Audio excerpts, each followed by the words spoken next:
joining in. And we are now live on YouTube as well.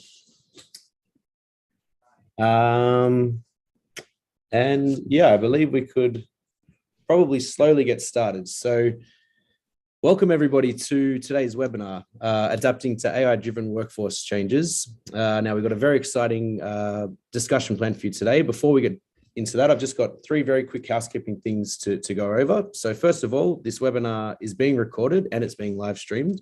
If you can't make it to the end of today's discussion, or if you want to share it with one of your colleagues, you'll be receiving a link to the recording tomorrow morning. So keep an eye out on that in your inbox.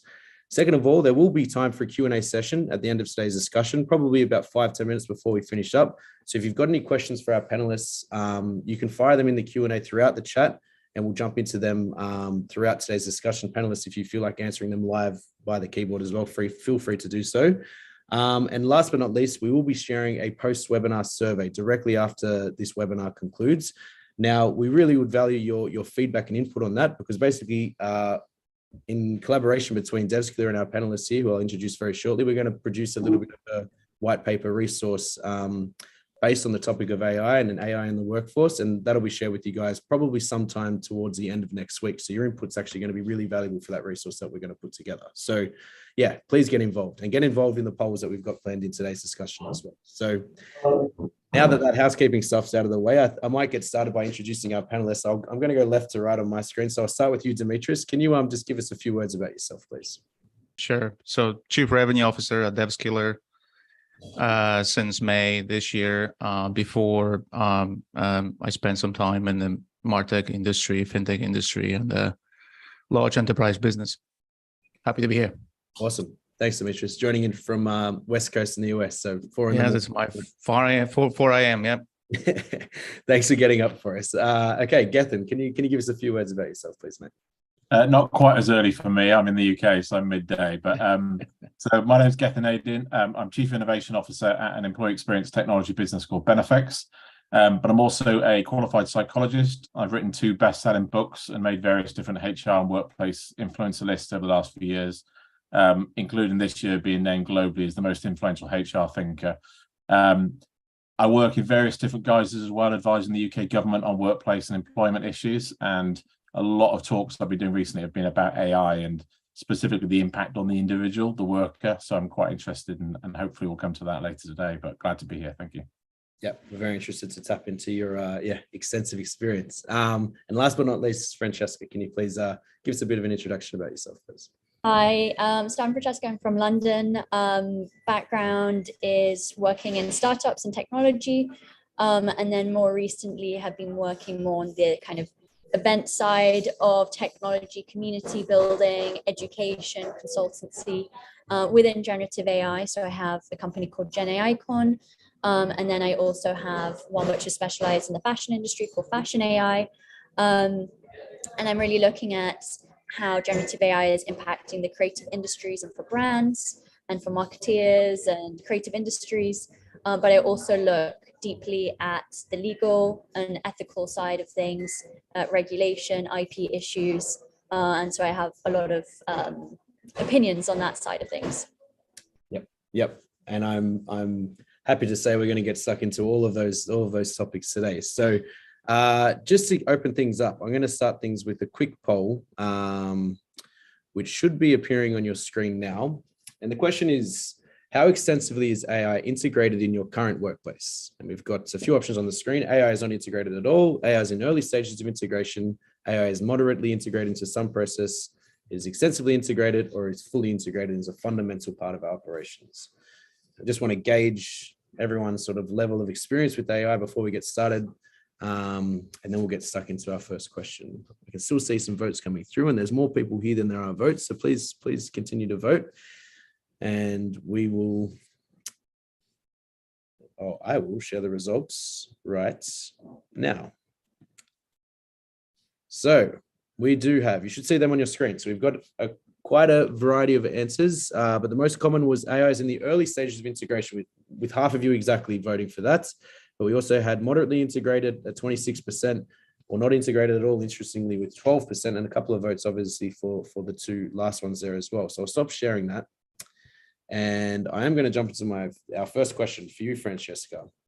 And obviously, with extensive experience in AI with your companies that you set up, I was wondering what industries or job roles do you believe have seen the most impact or most significant impact or transformation due to AI adoption?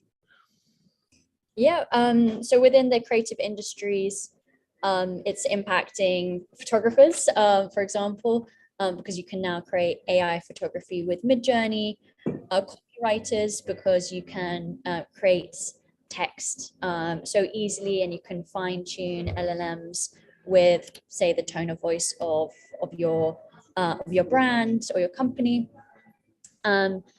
And in general, I think even cybersecurity as well is an issue, as there's been a real rise in AI related risks for companies. But yes, in terms of jobs that are being displaced, I would say it's photographers, copywriters, and then also the knowledge economy, lawyers. It's really, really easy to write contracts, consultancy gigs. You have access to the world's information, and before it was all about developing if you're a freelancer, developing your personal brand, your website, your blog, putting information out into the internet. And now, unfortunately, those people who gave away all that information have kind of sold their fate, because now ChatGPT can aggregate that information and feed it back to you in a very succinct and organized way. Even things like UX designers, you can upload an image of a website and it will tell you in detail how you can improve the website. So I've just touched upon some basic jobs that will be kind of displaced, but I think every single one will all have to look at how our jobs are going to be shifting. For sure. I can certainly attest, being in marketing, to see the impact on the creative side of AI and how that's sort of come into play in recent years with marketing. It's very quickly made a huge impact on all facets of marketing, certainly. And you touched on it there. I want to bring it over to you, Demetrius, if it's okay, because this question might be a little bit too soon in the discussion. It would be nice to sort of start here and we can maybe get through it and come back to it towards the end. But we saw those responses in the poll where we had a bit of a mixed bag of results about where people are and where their organizations are in terms of the level of adoption of AI. But I wonder, what do you think in terms of the timeline until we see completely widespread adoption of AI in the workforce? Muted, sorry, Demetrius.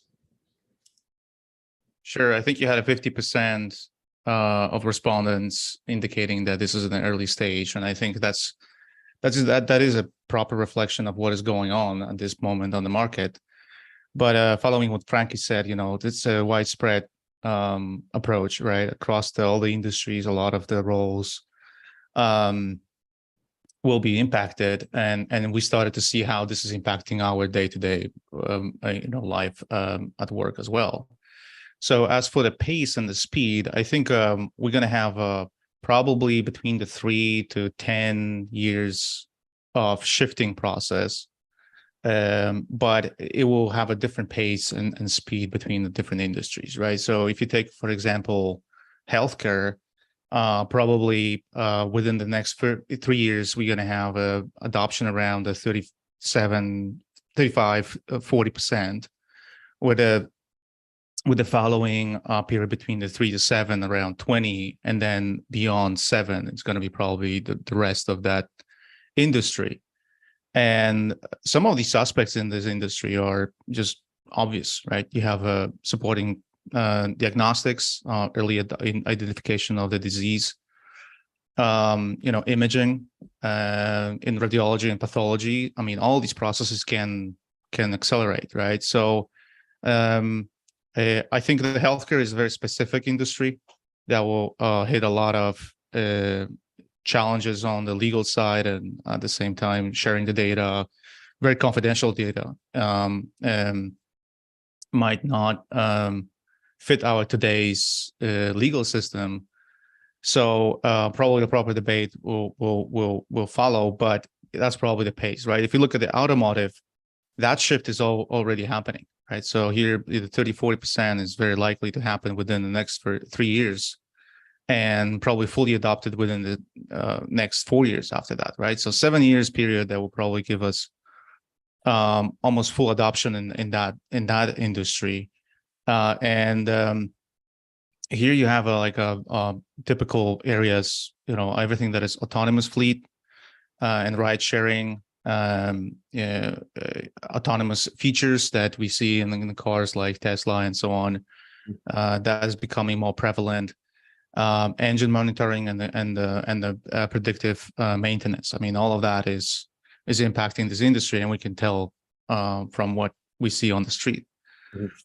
Next one is finance. That's a very special industry in terms of the technology. They're very, very savvy in terms of the technology and adopting new tech. So here I predict that it's going to be probably more than 40% within the next 3 years, and again, fully adopted within the 7 years. Keep in mind that the nature of finance is very algorithmic, math-oriented. So for years and decades, that industry was investing heavily in the tech stack. So probably they're on the front end of this whole change, and then the manufacturing. It's another one. Here you're going to have challenges around the supply chain, and I predict that the first 3 years we probably won't adopt a lot, but once that's done, the next 4 years after that, so within the 7 years, we're probably going to adopt 85% in that industry. So comparing this one to finance is obviously very different. Manufacturing is a low margin business. Finance is a high margin. So you can see that level of investment and also impacting the pace of adjustment. So that's probably what I see as a pace and changes, pace of the changes in these industries. Yep. I mean, probably there's a very likely chance that we have a varied background in terms of industries in our audience, and probably explaining the range of adoption for sure. So thank you both very much for those answers. Sure. I'm going to shift the discussion a little bit about towards skills and competencies, and we're going to get into this. We've got a few questions planned on this particular area for AI adoption.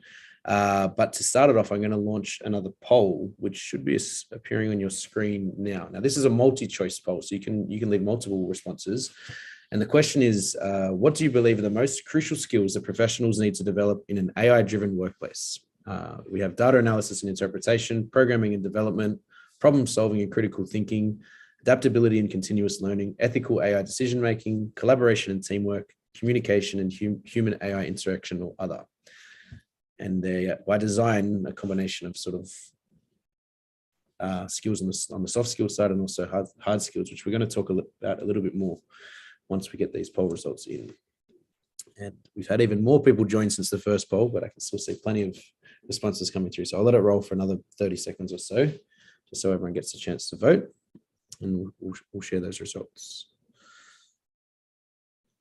of which will also be finding their way into our white paper following this webinar as well. Okay, couple more. I'm going to end the poll now and share the results. Okay, so with 58% of the responses, we got adaptability and continuous learning, and a very close second was ethical AI decision-making with 52%, but votes, I missed data analysis and interpretation at the top with 58% as well. So a very, very mixed bag of responses here, basically for everything other than other. And communication and human AI interaction actually won with 61%. So we got communication, human AI interaction with 61, adaptability and continuous learning with 58%, and data analysis and interpretation with 58%. So for equal second. And then we had third place programming and development, interestingly enough, with third place. So I'll stop sharing and close that. It should be away from your screen now. And I'll direct this question to you, Gethin. Having looked at the poll results and in your experience and in your opinion, what do you believe are the key skills individuals need to develop or acquire to thrive in an AI-driven work environment? Yeah, so I think this is an area that I think is being massively overlooked at the moment. If you look at data from the World Economic Forum, they predict by 2027, which isn't very long, that 83 million global jobs will disappear because of advances in AI. But that same research also found that 70 million new jobs will be created. So if that's true, not only will 14 million roles be displaced and disappear, but there'll be a growing number of new opportunities in this space. And I think just as the internet and mobile phones brought us roles we hadn't even heard of or were able to predict 20 years ago, AI is clearly going to bring some new jobs to us. I think we will have people building virtual environments in places like the metaverse, which is still really unknown at the moment, and kind of how the metaverse is going to pan out. The 3D economy, I think, is going to be something that's going to blow. People will look to move into more virtual spaces, and that isn't necessarily virtual reality, but augmented reality and those kind of third spaces, which is what the metaverse will be. So anyone who's used Fortnite, it's a similar kind of thing. You're in another world type thing. And I think if you think about the roles that exist in your organization now at the moment, like digital marketing, SEO, social media managers, cybersecurity, these are all relatively new roles that have been created by new technology. And so I think we have to consider now what roles will be created within our organizations in the near future. And I think by doing so, for people like me, that really supports this idea that we can make sure people aren't being displaced by AI, but that we're actually reskilling them to do the roles that we know we will need in the future. And there's a really good example of IKEA as a global employer that's starting to do this now at the moment. They're actively figuring out what will they need in the next 5-10 years time, and looking at who they employ now that work in their organization that they can reskill for those roles in the future. So they get people who are already ingrained in their culture, who understand their mission, and they move them into new roles to the benefit of them and the company. And so I think, aside from what we've seen, the obvious kind of programming and development skills that came out in your poll, I think AI is going to require employees who can do things like understand and develop user interfaces and user experience, UX, who understand machine learning and large natural language processing models like ChatGPT. Just as there's a skills base for being proficient in things like Salesforce or HubSpot, I think there's already going to be, and I think we can start to see this with people's YouTube videos, where people are upskilling themselves on how to ask ChatGPT the right questions in the right way to get the best out of that kind of tool. And I think problem solving is going to become a skill that will be in more demand, as well as things like critical thinking and, as you pulled out, kind of communication skills. Emotional intelligence, there's a lot that AI can't do. There's a lot of the human experience that AI at this point in time can't replicate. And so this displacement means some of those other skills will become much more important to our businesses. And so when we talk about what skills people need for the future, it's also what skills are going to become more important that have nothing to do with the AI. So I think more of those human skills will also become more in demand. Demetrius talked about healthcare. Healthcare, I think, is going to have a really big impact by AI. But it also means that, I have a mother who has Alzheimer's, recent diagnosis. There are robots currently in Japan that could give my mother the medication and answer questions and remind her of things. I'm not entirely sure at this point in time how much I want a robot to be delivering care for my mother in that really sensitive position. So the empathy of a caregiver that could work alongside and augment that AI or the robotic experience, I think that kind of stuff is going to really, so I think we're going to start to see some of those roles in healthcare that can deliver empathy and care become more high value roles, more high valued skills. So those soft skills, as they once were known, I think are going to become pretty critical skills as well. Yeah, really interesting. Thanks for the insights. Demetrius, what about you? Have you got a take on this particular point? Yeah, sure. I think Gethin has synthesized this pretty well on the different fronts. I would say this: anything that is creativity, problem solving, and critical thinking, job oriented, it's probably going to be something that will thrive in this environment. What exactly? I mean, this is going to vary between the different industries and the nature of the work, but I think it's fair to assume that everyone will be impacted, right? And I think there's no way we're going to avoid it. Like Gethin said, right, we need to just start getting onboarded on learning how to work with these tools, and as they becoming more available in a different domains, I think we need to just learn how to operate in that domain with these specially crafted and designed tools for in these areas, right? But I want to shift some our conversation into probably our early adopters and experiences so far. I want to talk about like how we explore, these new ways of working with this tool, like AI, in this completely brave new world, right? So, starting at the top, I think the perception of the AI phenomena is changing, and the first change that I see is happening with the CEO in the room, where there's a different type of question that is asked to other executives. First one, before it was a question, what is it, what it is, now is a question, what to do about it, and how my organization can start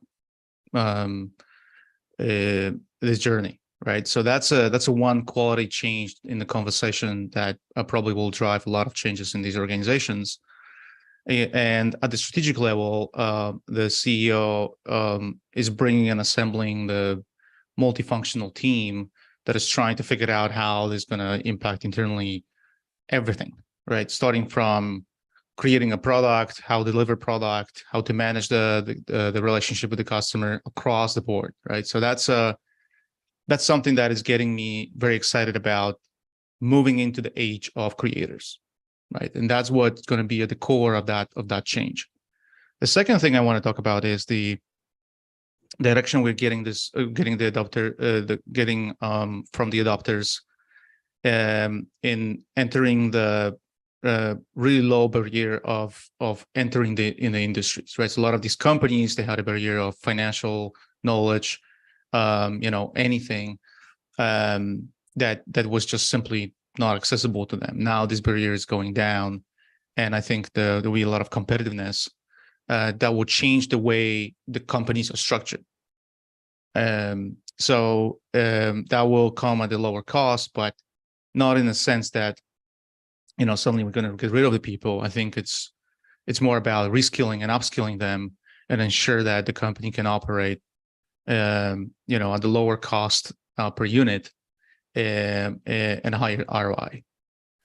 So I want to talk about this in a little bit more detail, because I remember reading a McKinsey research on this when they tested one of the call centers and then the customer sites, and they realized that the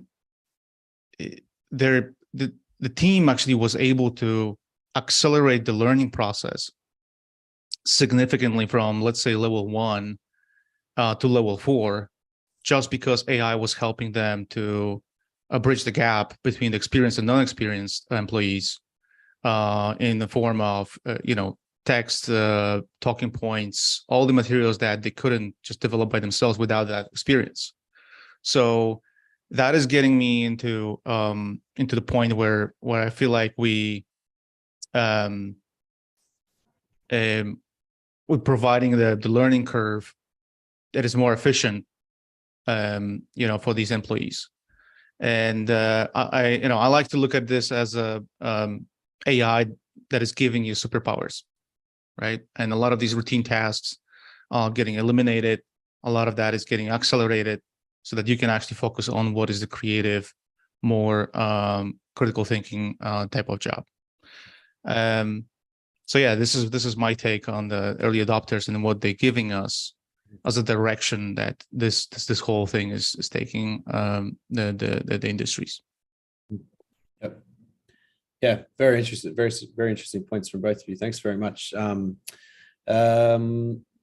We do have some more stuff about continuous learning and upskilling a little bit later on, so we'll definitely be coming back to this topic a bit later into the discussion. But before we do that, Francesca, I wanted to talk to you about the career path. Now, obviously, the career path isn't exactly a new thing, but certainly AI career paths is something that's becoming more prevalent. And I wanted to get your opinion about a typical career path for professionals in AI roles, or that are currently existing and potentially even that are going to become available in the near future. Yes, absolutely. So data is key, understanding data, structured data and unstructured data. So what's amazing about large language models is they can deal with so much unstructured data. So if you think of structured database being a database, a CRM, all of these programs that we input information into, and we've got specific fields and our spreadsheets and things like that. Unstructured data is everything from reviews on sites to on social media, and it's being able to bring that in and use that to train these large language models and fine tune them. So I think being able to understand data, structured and unstructured, categorize it, and use that to fine tune these large language models is going to be crucial. Then we have more of this kind of soft skill side of things, which are things like being an AI trainer and change management. Then we've got on the legal side, AI ethicists who understand issues around data processing and GDPR. What Demetrius was talking about in terms of healthcare before, industries that are dealing with highly sensitive data, financial information, healthcare, insurance, they will be looking at using synthetic data. So recreating data and then modeling on that. And then you can go up the career path to data engineers, natural language processing specialists, machine learning engineers. And then eventually you might get to a position of being either a chief information officer, an AI strategy consultant, or AI project manager. So that's the kind of career path on the data side. But there are other careers within this wider landscape. So being good at data from a marketing standpoint, understanding personas, that would be really, really important, especially when we get to a stage where we're automating content, we're personalizing content, not just based on people's demographics, but also their psychographics and their language. And then as Gethin was talking about before in terms of this 3D world, metaverse games, that is going to become our new form of experiences. I think those 3D worlds will replace our 2D websites. And the only way we will move past uncanny valley, where you're having a conversation with an avatar that is sort of dead in the eyes and doesn't, you're having this really awkward conversation, is when you start to power those avatars with conversational AI. And I see conversational AI as a whole, as you've got chatbots on the one side, which are rules-based. You ask a question, you get a specific answer back. And then conversational AI is much more intuitive, it's more friendly, but it hallucinates. It's a great bullshitter. You really need to make sure that it's trained on the right information. So you need to bring those two things together. It's like the left side of our brain and the right side of our brain. But that's going to be incredible when we get to that point in time where we're actually dealing with avatars instead of salespeople. So you can look at companies like InWorld. They do it specifically for AI non-player characters in games. But we're going to move past games for gamification to fashion in games, sports and, live 3D sports. That's going to be incredible. And I think we'll start with a kind of Gen Z focused industries first, and then later on down the line, it will be, insurance, fintech, healthcare. So it'll be more the sort of entertainment, media style industries that will change first, I think. I can see some laughing and nodding of the heads from Gethin and Demetrius. Is there anything you guys want to add on any of that, or should we move on? I would just add that I love the idea of not being contacted by a salesperson anymore and being able to silence an avatar much quicker. For sure. Demetrius, we okay? We'll keep going. Yeah, let's keep going. But I agree with Gethin. Not getting 10 robocalls a day that would be nice. For sure. All right, thanks very much. Thanks very much for that answer there, Frankie. Gethin, I'll come back to you, and I know that this next topic is a little bit close to you, obviously with your psychology background, and I want to talk a little bit about well-being. So the question here is, how can organizations effectively manage the transition to an AI-centric workforce while ensuring employee well-being and job security? So for me, this is a pretty critical question. It was the subject of a keynote talk I did to the British Safety Council annual conference yesterday. So it's something that, you know, those working in health and safety are really kind of attuned to at the moment. I advocate for the employee, and a lot of my work is about supporting employee well-being. But I'm also a big fan of tech and the potential I think AI has to make the workplace and the world better. But I think for many people listening today, that I think this specific issue isn't about tech, it's about all of you. If we look at some of the most recent research coming out of the US over the last few months, we can see that AI generally seems to, will impact almost every job to the tune of enhancing productivity by about 20%. So it'll pick up about 20% of most people's roles, broadly speaking. If that happens, employers, I think, have one of two decisions to make. Do I realize that 20% increase in productivity and performance and get my people to work harder so that they produce another 20% more than they did previously? Or do I commit to that saving and enhancing the lives of the people that work for me and get the additional productivity gains that are coming from putting my well-being first? So fundamentally, could you use AI to make employee well-being better? Could AI be this unlikely savior to our declining mental health and poor well-being? And I think if you take one example of, if you take the 5-day working week, most people tend to work 5 days a week. An improvement of 20% productivity across the board could make the 4-day working week a reality for millions of people. You'd see no loss in quality or quantity of work produced, but the employee would get more time for them, more time to spend in their lives doing more of what they love and they enjoy, and with the people that they love and enjoy spending time with. And as a result, will achieve more than they did previously, because that's been demonstrated in almost every experiment into the 4-day working week so far. Now, this is just an example. I'm not necessarily advocating for the 4-day working week, but I think it shows how we can use AI to make work and life better for the people we employ, not just for commercial gain.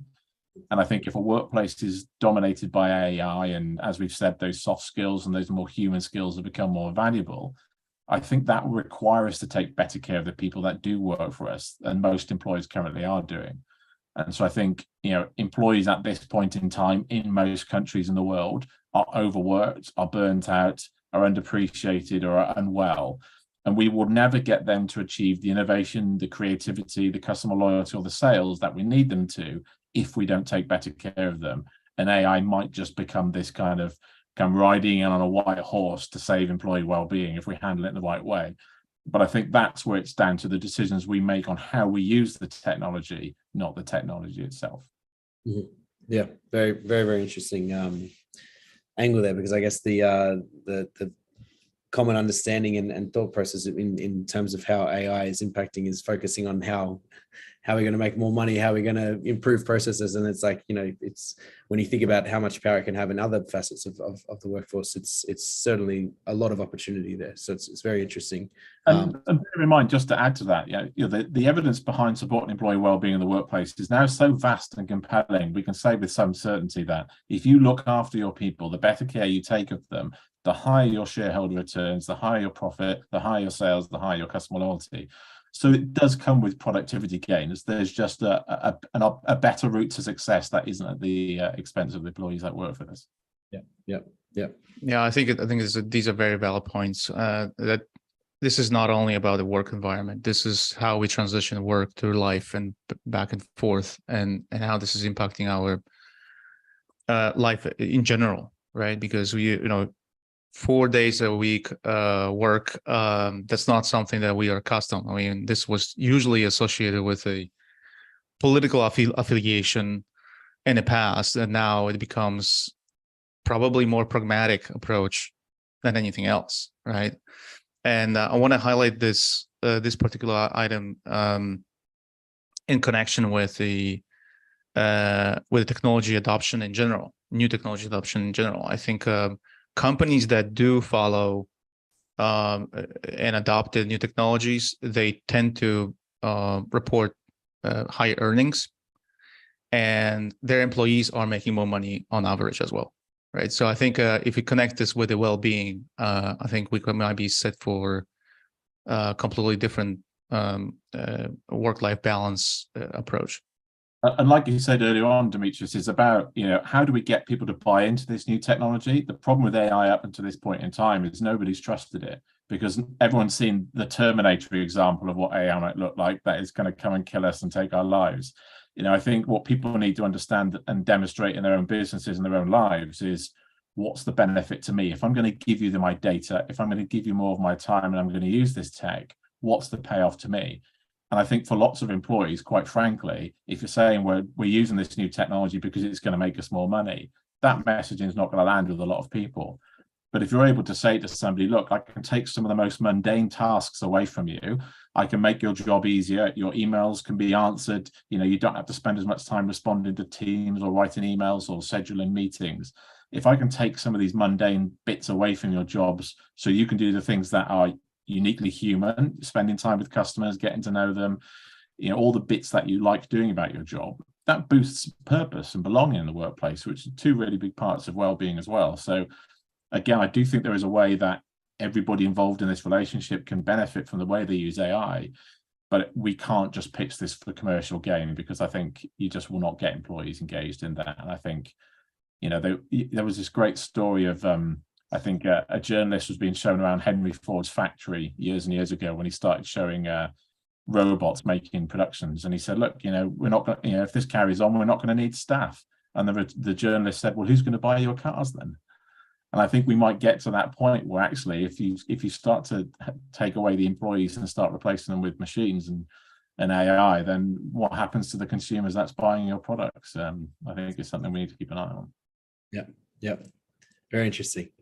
We better keep moving along because we've only got about 20 minutes left in our session today. A reminder for everyone, if you've got any questions for our panelists, feel free to drop them in our Q&A at any time. We will have some time at the end to go into that.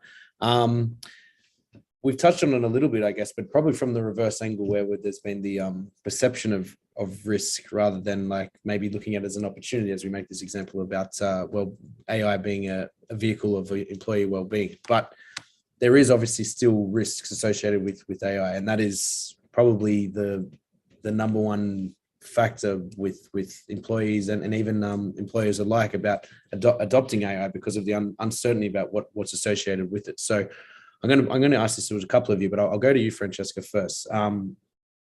What do you believe are the biggest risks associated with AI, and maybe if they already exist, like what are some methods to mitigate these risks now so that AI adoption is a little bit more seamless for organizations?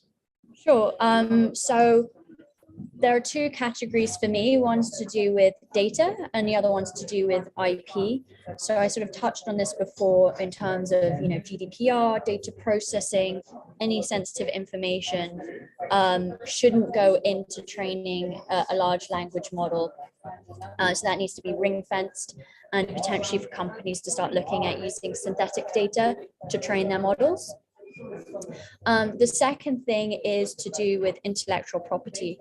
So if you are a creative, or you are a brand, or you are a celebrity, you can monetize what you do by owning the IP and saying, I created this piece of art, or I own the IP of Disney, so I can, protect this brand. And that's really, really important, because in this space, especially with visual generative AI, anyone can create a Nike trainer and cross-pollinate that with a Tiffany brand. So these brands are now going to look at how can they protect their brands. Maybe they will go after the platforms like Midjourney. Maybe they'll go after the actual models themselves and say, why was my artwork used to train your model? But the cat's already out of the bag. It's too late. We're all using OpenAI. It's trained on half of the internet, lots of books, patents, all sorts of things. So it's like there's a lot of information and IP within there. So that's one side of things, kind of keeping track of your IP, protecting it in different domains, for example, in games in the metaverse. And the next part is, if you are creating something with generative AI, how can you then say that I own this? At the moment, you don't own the copyright, you can't monetize it. So even if you're Disney and you've used all of your digital assets to train an AI to create new Disney characters, you don't own the copyright. So that is forcing lawyers now to look.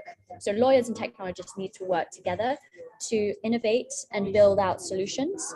And one of the solutions that's been posed recently is a new form of IP, which is called generative IP, which looks at the output of generative AI, the training data, and the actual model at that point of conception. But this is really, really difficult stuff. Stability AI are looking at, building this into that technology. They're very, for the people, they're open source, they're ethical. I really love their values as a company. They're working with Adobe on this. But it's difficult. It's something that needs to be built on the architecture level, potentially with blockchain. Another company that are making waves in this space are called Metaphysic. So as we get into a world of deep fakes, we will probably all start scanning our faces to, see ourselves in 3D, just as we've got images online and we're giving that all away to Facebook Meta. They will have our 3D information as we grow old and our body changes and all that sort of thing. So how do you protect your name, image, and likeness? I was invited, for example, to speak at a conference in Barcelona, and they wanted to create an avatar of me, and then I had to sign a name, image, and likeness contract for perpetuity. And they were also going to train my avatar with my voice.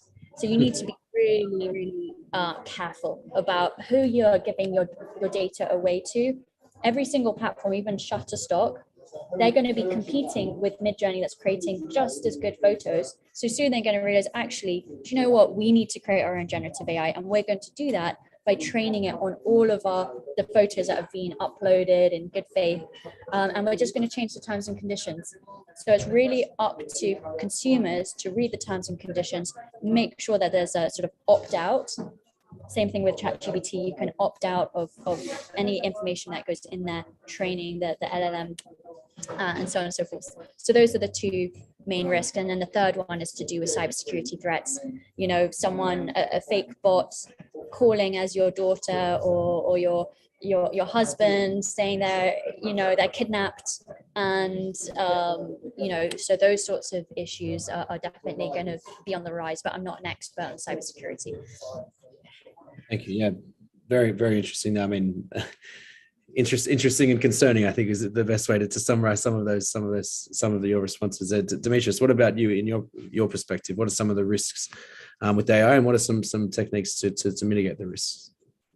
Yeah, I think Frankie was splitting this in a proper way and addressing these things. I'll try to add something to that. And I think the first one, and we have to be honest about this, and job displacement is a real threat, right? And I think we need to admit this. And I think there's a lot of people probably on this webinar that are thinking, which part of my job will go away, and whether that whatever is left is going to be enough to keep me, right? So I think we need to address this and definitely hear the training, education, reskilling, upskilling, all these techniques that organizations can afford and probably should afford and use them, or proudly should help with that. But I think at the individual level, we need to start investing in ourselves as well. I mean, somebody said that the best investment you can make, it's in yourself. And I think this is becoming a real real thing. Another one is something that is more on the social side. It's an increase in inequality. I think the AI could exacerbate existing inequalities. For those who have access to AI, that it's more efficient. And we've seen this with other technologies before, right? Like some of these technologies or features are simply gated and require additional funds. So we got to be careful with that. I think some of the AI functionality should be available to anyone. I like the phrase, it was coined within a lot of other industries. We need to democratize this. So making this more equal from the access perspective is something we probably need to work on. Another one is bias. I think every AI is trained on a specific data set, and as the new technologies that we base on AI, we'll work on a specific data sets. We have to ensure that we have a proper comment and notes about that, but also we have a people that can check to what extent actually that bias exists.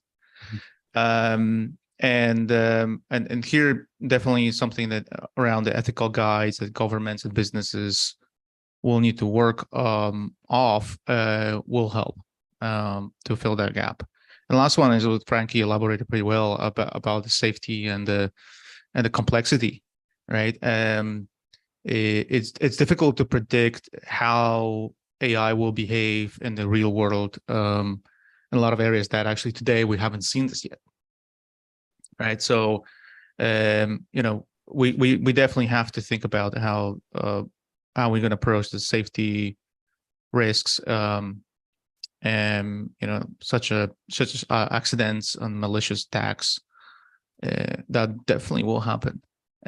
So regulation and approach from the kind of more legal coded perspective should help us, and also should help to provide some guarantee to the society that will use this almost in every aspect of the work, sometimes not even recognizing that that's the AI. Mm-hmm. Mm-hmm. Yeah. Thanks very much for both of your responses, Frankie and Demetrius. We've got to keep moving along because we don't have much time left, and I can see a few questions in the Q&A already. So what I'm going to do is try and combine one of our last questions and one of the questions here in the Q&A. Mm-hmm. So I'll point this towards you, Gethin, here. Demetrius touched on this a little bit before about the role of continuous learning and upskilling play in a competitive to stay competitive in AI-driven job market. We've also got a question in the Q&A here, which is what new roles are we predicting with AI-dominated environments? So maybe if your response, you could think a little bit about the role of upskilling and continuous learning and some of the roles that are going to become more predominant as we move forward. Yeah, so I think as we've kind of covered, I think there's going to be jobs that we're able to predict at the moment that will become available. We're almost on parity if you look at some of that research about the jobs it's going to take away, but the ones that it's going to create. And there's also a big unknown here. There's obviously a whole load of jobs that are going to be created that at this point in time we can't predict. I mean, a review I read into 200 different studies into AI found that we're actually lacking a really clear picture of what kind of demands AI is going to be putting on our organizations. And so I think there's a lot of unknowns here. I think when you think about continuous learning and upskilling, I think if you first think about, we've touched on this a little bit already, but the pace of development in AI is really fast, incredibly fast in some cases. If you look at kind of one common and popular AI tool, ChatGPT, that's one that everyone's probably used. It's the one that's had a lot of media attention over the last 12 months. We can start to see how fast that's evolving and how quickly our people are going to need to keep up, and us as well as employers. When ChatGPT first emerged to the masses in, I think it was November 2022, it impressed lots of people. It was AI like we hadn't seen on that kind of consumer basis before. But by March 2023, when ChatGPT 4 was released, that was 5 times better than the previous version. That rate of improvement means that within a 1-year period, ChatGPT was improving by a very significant margin. And I think if you apply that rate of improvement to something that we're probably all familiar with on this call, you'll understand just how scary this pace of development is and how much more work we're going to have to do to try and keep up to the skills that will be required.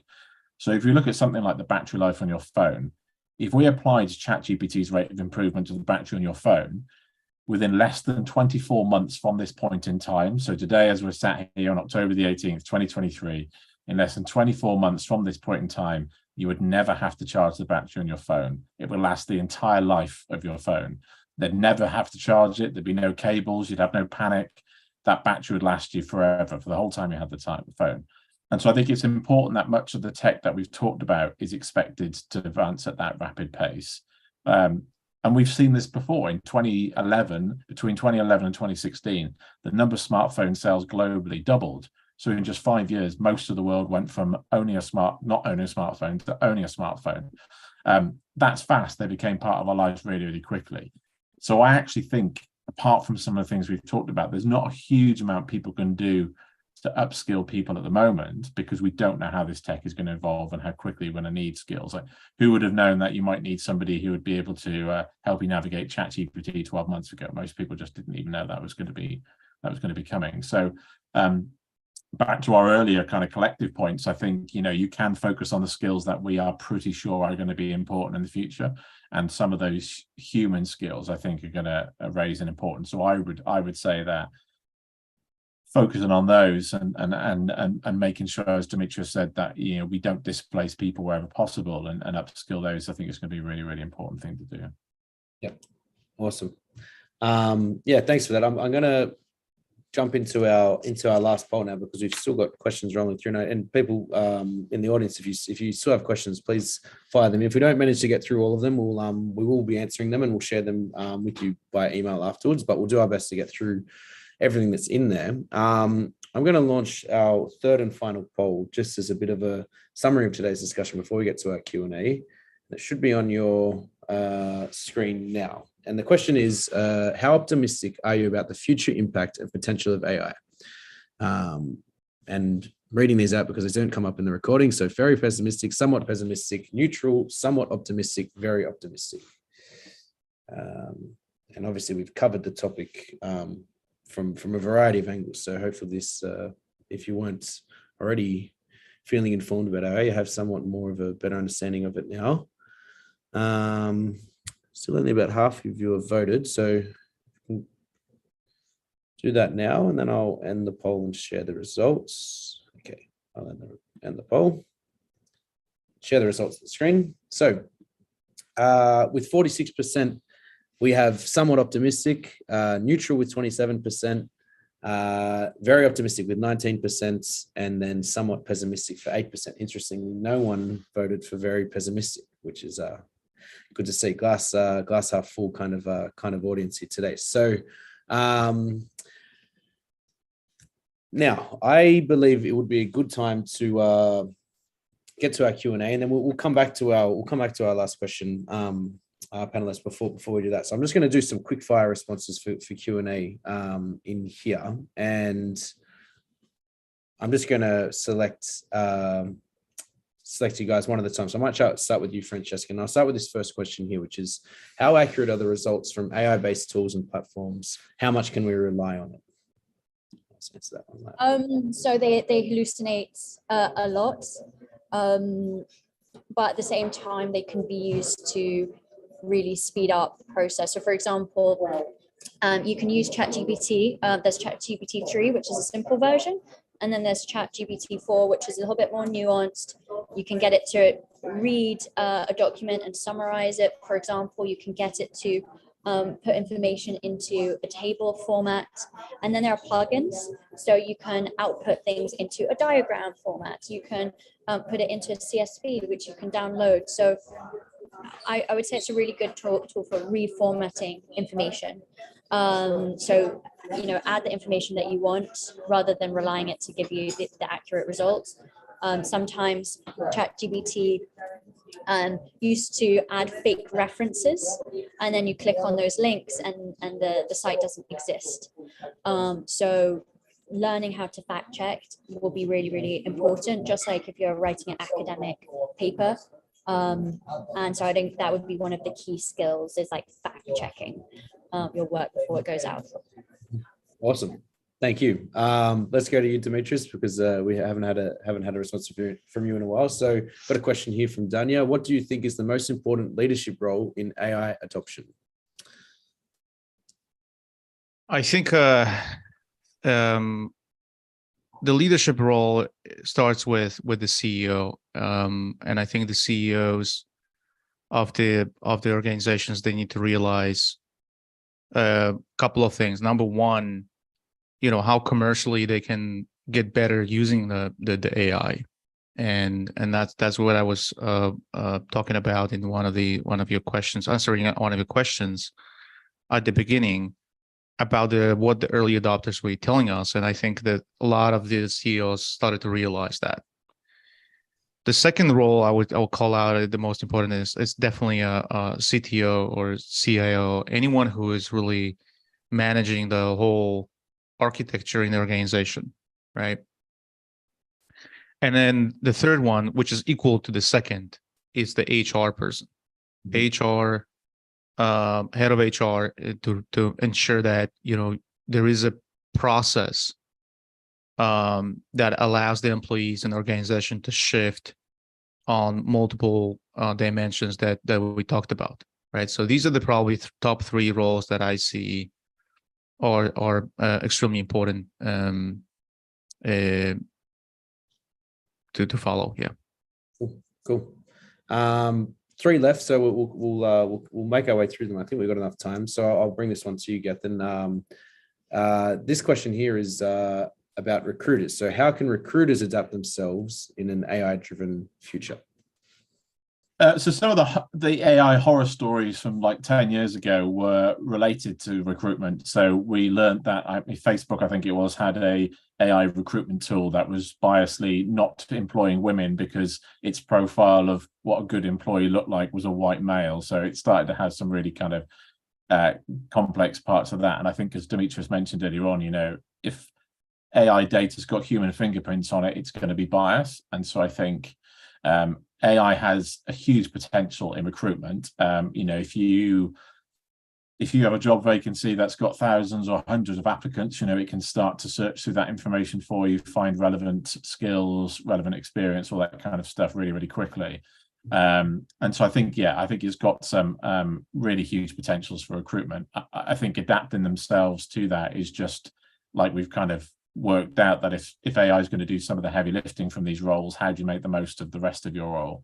And I think there's certainly a role for recruiters to relieve themselves of a lot of that admin, which can actually get them to the bottom of really getting to understand the person. Do they fit the culture, all that kind of stuff, which I think AI at the moment is going to be quite difficult to do. Mm-hmm. Thank you.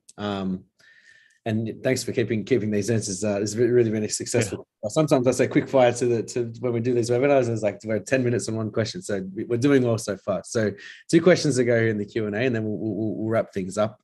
This one's from Robert. I'll bring it to you, Frankie. So do you think there is a mass wave of reskilling and upskilling coming to the IT market? What tools could be used to help organizations define reskilling areas?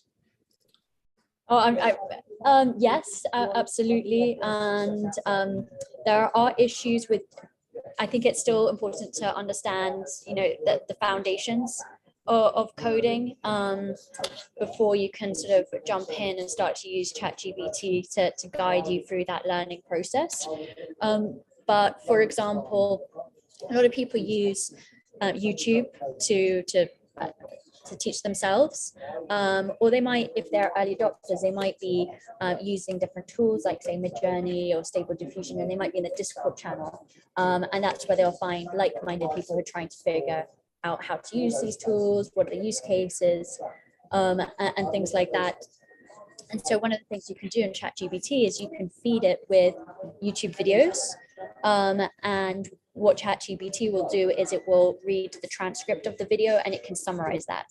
So it means if you're trying to learn ChatGPT, you can find lots of YouTube videos on ChatGPT and then feed it into ChatGPT, and it'll give you a really good summary report, a lesson, whatever you're looking for. Okay. I can see Gethin is going to answer this question live, but I was going to bring this to Demetrius, but either one of you can answer this one. So the last question here is from Patrick. What do you think about people analytics, AI applied to HR in order to have database decisions? And either you Gethin, or Demetrius can take this last one. Go ahead, Gethin. So this is really compelling. This is the area I'm involved in most. I think it's going to have huge applications. We're already working on technology that's allowing people to understand things like sentiment analysis. So based on actions that employees complete, how they complete surveys, how they track their mood, how they react to getting a recognition in the workplace. We're already experimenting with AI data and that kind of data at the moment to be able to help employers to understand what's the level of engagement in your organization, what are the flight risks, can we kind of predict what things you might do to a person that would make them more likely to want to leave your organization. So really, really compelling area, and happy to talk more about that at a later date on that specific topic. We could have a whole separate webinar on that one particularly, I think. But I think so. So I might then. I've got one last question here for you, Demetrius, which you can take for everyone. So, what's your outlook on the future of AI in the workplace, and what are some of the trends that you foresee coming in the near future? Yeah, I think we discussed this, and I think there's a agreement on this call, this webinar, that increased automation is coming, right? That's almost inevitable. That is happening. It's been happening for some time. Now it's going to accelerate. So we got to get ready for that. I think the second one I would call out is the improved decentralized decision making, as these tools are impacting every single employee. And I think Gethin was referring to how this impacts in a tangible way every single employee in the organization. I think a lot of them will be able to make those decisions, not as it was top down before, or more or less top down before. They almost working by themselves and they're making the best decisions. I think we can expect to see the new products and services. I think AI will help us to create the new products that we haven't seen before, because we don't think necessarily that way. The next one is the significant investment in training and development, because of all the shifts that need to occur, and ensure that the company's investing in the tools of the future, tools and skills of the future, because the world will accelerate, right? So I think that is becoming more important and almost like a necessity, not an optionality, in my opinion. As a derivative of that, I think we're going to see a lot of shift in the culture that will accentuate more a learning part instead of just acquiring some random skills, right? And I think it will be more intrinsic than endemic in its nature. This culture will need to be more, I would say, adopted and ingrained into all of the aspects of reviews with the employees, time management, et cetera, et cetera. I think we're going to experience something that we haven't in the past. What will be the job for AI versus what will be the job for humans? There'll be jobs that we will call AI, and they'll do a certain work, and what the humans will need to do. And I think it will be a broader conversation about ethical use of AI. So that's a legitimate concern. And we're probably going to experience public debate, organizational debate, business, industry, how to handle all these various issues with the data sharing. So this is my prediction and outlook. Awesome. Yeah, I think you've summed it up quite nicely there. We are a little bit over time. So we will wrap it up there. First of all, I'd like to say thank you very much to our panelists. So Demetrius, Gethin, and Francesca, thanks very much for the insights shared today. I think it was a very valuable discussion, and thank you very much for everyone who joined us. Just a quick reminder, you will be receiving a link to the webinar recording tomorrow morning. So keep an eye out on your inbox. And probably in the next 30 minutes, you're going to receive an email with the survey I mentioned at the opening of the webinar, which we'd really appreciate your insights and feedback on that as well. So once again, thanks everybody for joining, and see you all next time. Thank you, everyone. All right. Thanks, everybody. Thanks, Justin.